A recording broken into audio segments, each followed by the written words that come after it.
Echoes of the Seerah, Chapter 9, The Boycott. By this point, Quraysh had tried everything. They mocked the Prophet ﷺ, they threatened him, they tortured his followers, but Islam did not disappear, so they chose a method that did not rely on violence, but on isolation. They chose a complete boycott.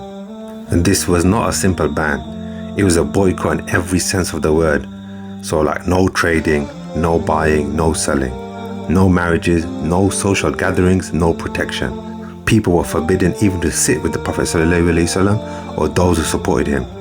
It was total exclusion. And to make it official, the Quraysh wrote a formal treaty, a written pact, and it was signed by the leaders, sealed and hung inside the Kaaba. Then Abu Talib made a decision. Rather than allow the Prophet ﷺ to be harmed, he led the clan into self-exile. So they withdrew into a nearby valley on the outskirts of Makkah. At first they survived on what little food they had, but as months passed, hunger took hold. There was no trade, no supplies, no help from the markets of Makkah. So they began to eat whatever they could find, shrubs, wild berries, and even leaves from the trees. Eventually their condition became so extreme that their droppings resembled those of sheep. Children cried constantly from hunger. Their voices echoed through the valley at night and could be heard by people in Makkah. Yet still, the boycott continued. This was not a brief hardship. The boycott lasted around 3 years.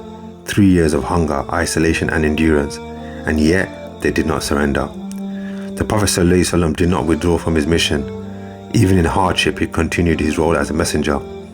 So when travelers passed near Makkah, pilgrims, merchants, strangers, he would meet them, speak to them, and invite them to Islam. And despite everything, Dawah did not stop. Not everyone in Makkah supported the boycott, and some from the Banu Hashim joined the exile out of tribal kinship. Other hearts could not accept it too, and out of sympathy, people began to help in secret. Food was sent at night. Camels carrying grain were quietly redirected toward the valley.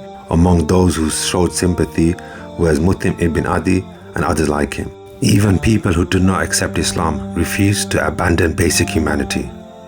Over time, discomfort grew within the Quraysh. Some leaders began to feel ashamed. They saw relatives suffering. They heard the cries of children.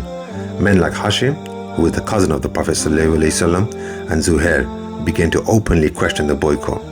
Quiet discussions turned into planning, and they then decided something had to change. So they formed a plan to oppose Abu Jahl publicly. So in their regular council meeting, one by one, they, including others like Mut'im, stood up saying they didn't agree and that they were forced and it was Abu Jahl's idea alone.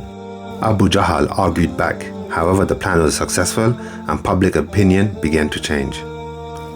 Then something remarkable happened.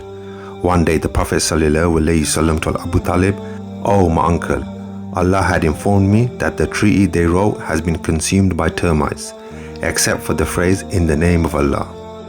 Abu Talib decided to stake his entire bid on the word of his nephew and marched to Makkah with a group of non-Muslims from the Banu Hashim. He then made a proposal to the Quraysh. "Let's visit this treaty and negotiate." The Quraysh were happy as they understood that Abu Talib was ready to hand off the Prophet.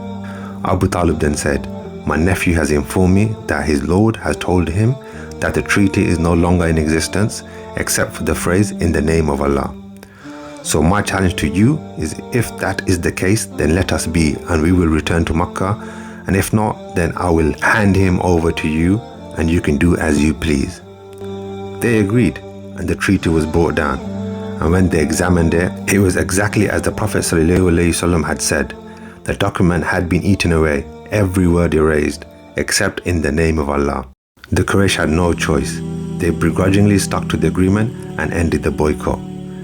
The boycott was lifted, and the Muslims returned to Makkah. They had lost comfort, they had lost wealth, but they did not lose their faith. The truth, once established, cannot be erased by hunger, isolation, or force. 3 years of suffering failed to silence the message. The journey of the Prophet ﷺ was about to enter an even more painful chapter.